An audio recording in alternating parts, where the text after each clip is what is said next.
श्री स्वामी समर्थ. नमस्कार प्रेमळ भक्तांनो, जर आपण कोणत्याही देवासमोर हात जोडून उभे असू आणि आपल्या मुखातून जर श्री स्वामी समर्थ येत असेल तर समजून जा की आपण स्वामीमय झालोय.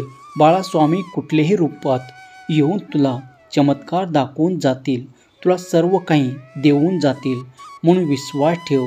अरे, जो देवाचा हात पकडतो त्याला आयुष्यभर कोणाचे पाय धरण्याची गरज भासत नाही. म्हणून लक्षात ठेव, ज्याच्या डोक्यावर देवाचा हात आहे त्याचं कोणीच काही वाईट करू शकत नाही.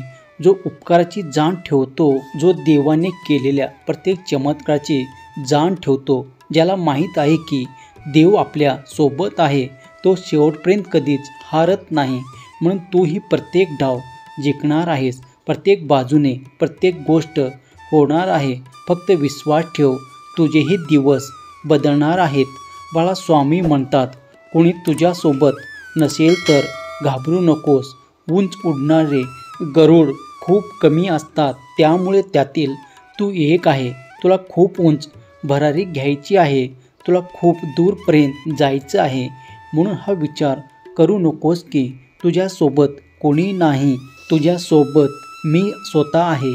मी स्वतः तुझ्यासोबत चालत आहे. तू कर्म करत जा, फळाची अपेक्षा न करता कर्म कर. अरे, कर्म करणं हे तुझं कर्तव्य आहे आणि तुझ्या कर्माला योग्य फळ देणं ही माझी जबाबदारी आहे. म्हणून मी माझी जबाबदारी योग्य पार पाडणार आहे. तूही योग्य करत राहा. तुला कोणाच्याही मदतीची गरज भासणार नाही. सगळे रस्ते बंद होतील तेव्हा फक्त विश्वास ठेव. जिथे सगळे मार्ग संपतात, जिथे सर्व मर्यादा संपतात, तिथे साथ देतो फक्त परमेश्वर. म्हणून बाळा, परमेश्वराची साथ मिळवण्यासाठी तुला कठीण प्रसंगांना सामना करावाच लागेल. तुझं कर्म तुला शेवटपर्यंत सोबत देईन. म्हणून कर्म चांगलं ठेव.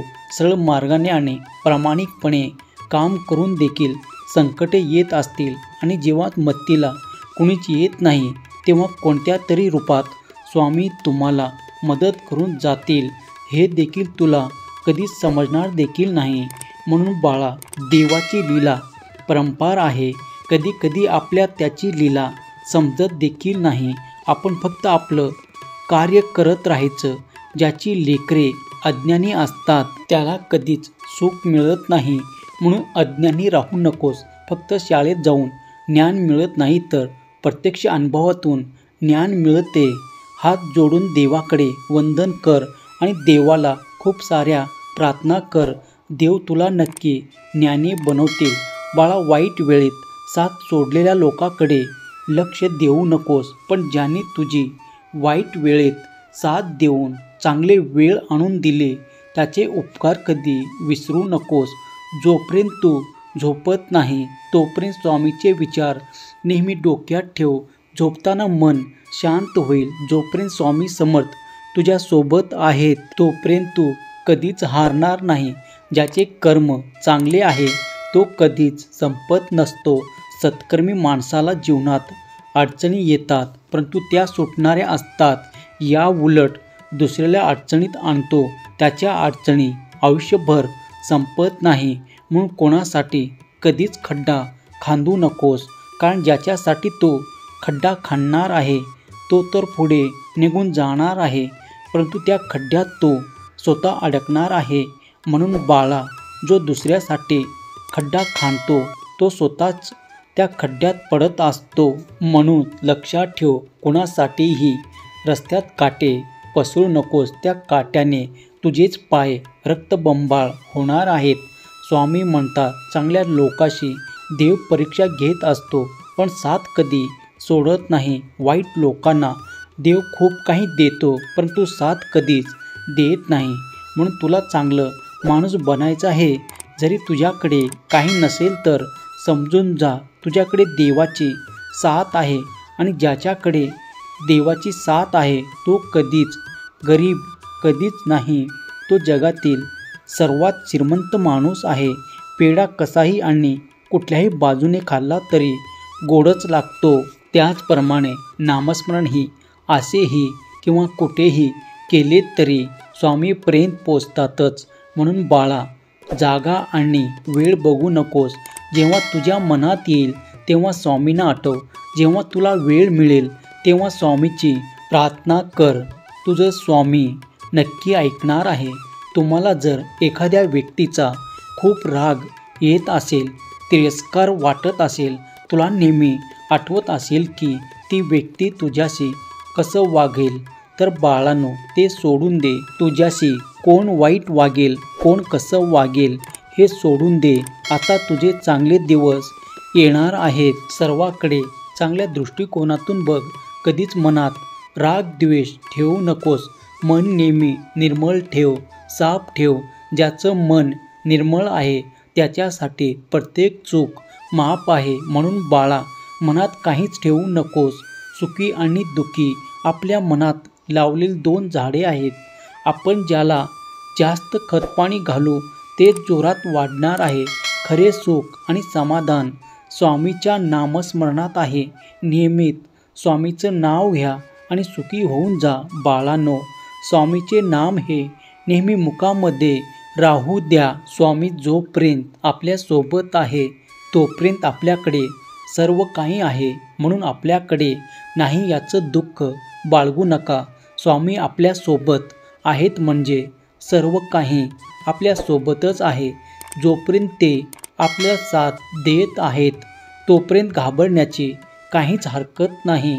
आयुष्यभर त्याचा हात तुमच्या डोक्यावर कायम असणार आहे. कारण बाळांनो, चांगल्या व्यक्तीच्या सोबत स्वामी नेहमी असतात. स्वामीचे जे जप करतील त्याच्या आयुष्यात कधीच वाईट शक्ती येणार नाही. परिस्थिती सगळ्याची परीक्षा बघते, म्हणून हताश होऊन कधीच जगायचं नसतं. रडत बसलं की दुनिया हसते हे कधीच विसरायचं नसतं. म्हणून रडायचं नाही. कितीही संकट आली तरी खचायचं नाही. कोणालाही हे दाखवून द्यायचं नाही की तुम्ही किती दुःखी आहात. उलट प्रत्येकाला दाखवून द्यायचं की तुम्ही किती आनंदी आहात. स्वतःचं दुःख लपवायला शिका. कारण जेव्हा तुम्ही दुःख लपवाल तेव्हाच तुम्ही पुढे जाल. जर दुःख लपवलं नाही तर सर्वजण तुमच्यावर हसतील.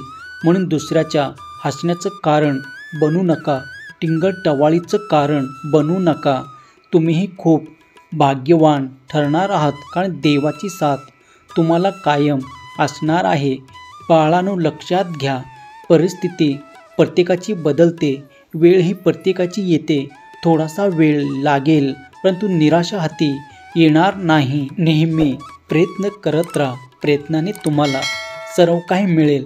प्रयत्नाने तुम्हाला सर्व काही प्राप्त होईल. म्हणून प्रयत्नानेच माणूस मोठा होतो.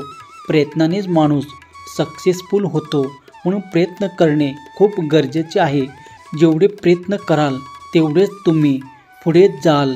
म्हणून बाळांनो, लक्षात घ्या, परीक्षेत चांगले गुण मिळवणे हे तुमची जबाबदारी आहे. परीक्षा देव घेतील परंतु पास तुम्ही होणार आहात. म्हणून या जीवनाच्या परीक्षेत पास झाला तर स्वामी तुम्हाला कधी सोडून जाणार नाही. तुमची प्रत्येक स्वप्न पूर्ण होतील. तुमच्या मनातील प्रत्येक गोष्ट शक्य होईल. अशक्यही शक्य करतील स्वामी. आजचा सुंदर व्हिडिओ तुम्हाला आवडला असेल तर व्हिडिओला लगेच लाईक करा आणि असे सुंदर व्हिडिओ दररोज बघण्यासाठी आपल्या या भक्तिमय चॅनलला देखील लगेच सबस्क्राईब करून ठेवा. श्री स्वामी समर्थ. जय जय स्वामी समर्थ. धन्यवाद.